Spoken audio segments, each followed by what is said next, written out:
J'écoutais la dernière fois, quelqu'un disait que à la fin de la guerre, dans les 10 années qui ont suivi, si on demandait en Europe qui a gagné la guerre, les gens disaient c'est la Russie.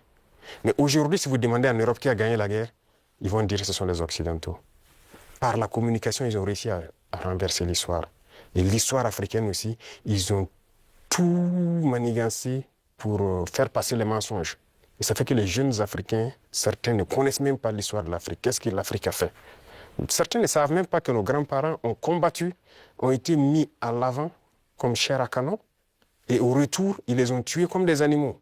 Est-ce que les gens savent que quand la France expérimentait sa première bombe atomique, ce sont des soldats noirs qu'ils ont mis à côté dans le rayon létal pour voir l'effet que ça fait? Sortons les archives. Tout ce qu'ils ont utilisé contre l'Afrique, c'est terrible.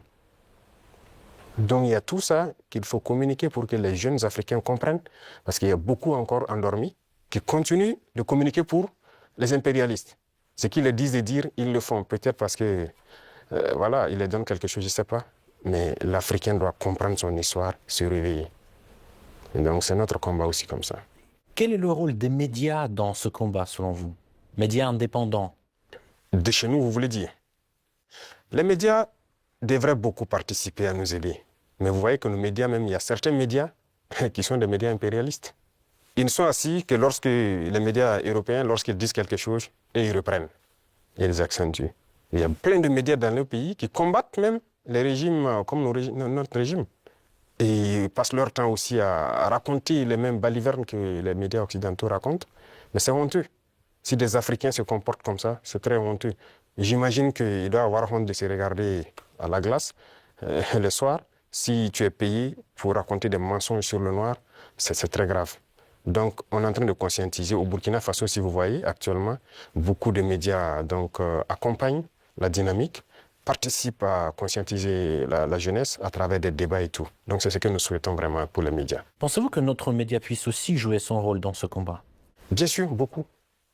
Il faut jouer un rôle très important parce que, vous savez, je l'ai dit en 2023 à Saint-Pétersbourg, et je le répète encore aujourd'hui, la Russie a contribué à sauver le monde. L'Afrique a contribué à sauver le monde. Il faut le dire. Il faut que les jeunes le comprennent. Que tout ce qui se raconte dans les films Hollywood, c'est faux. Ce n'est que du mensonge. C'est la même chose. La guerre du Vietnam. Aujourd'hui, on voit, l'histoire est tronquée. Mais il faut communiquer. Vous voyez, moi, ils n'aiment pas que je parle. On trouve que je parle trop et tout. Pour que je me taise, pour qu'eux, ils parlent et que leur version passe. Non. Moi, mon plus grand regret, c'est d'avoir passé une bonne partie de ma jeunesse à écouter des radios comme RFI, France 24. J'ai été dans des pays où ces radios étaient fermées. Mais on prenait des applications, on enregistre leur journal pour écouter.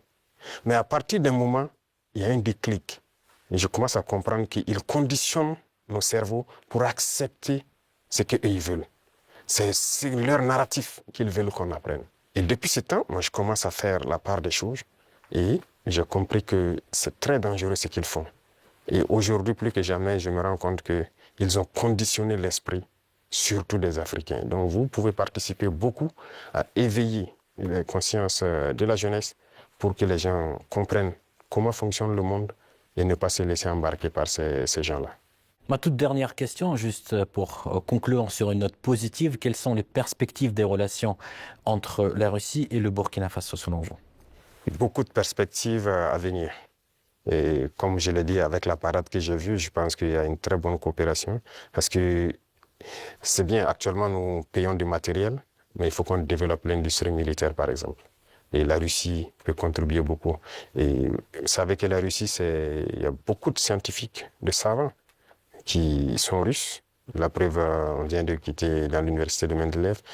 Ils peuvent nous accompagner beaucoup dans la formation pour aussi prévaloir, parce que chez nous, nous avons des jeunes talents, des génies qui arrivent à créer des choses, mais il leur manque l'apport mathématique, la science pour pouvoir améliorer ce qu'ils font.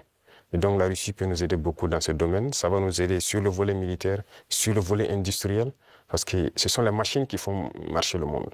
Et aujourd'hui, la technologie qui est là, que ce soit l'informatique et les réseaux, la télécommunication et tout, sur ce volet, la Russie est en train de beaucoup collaborer.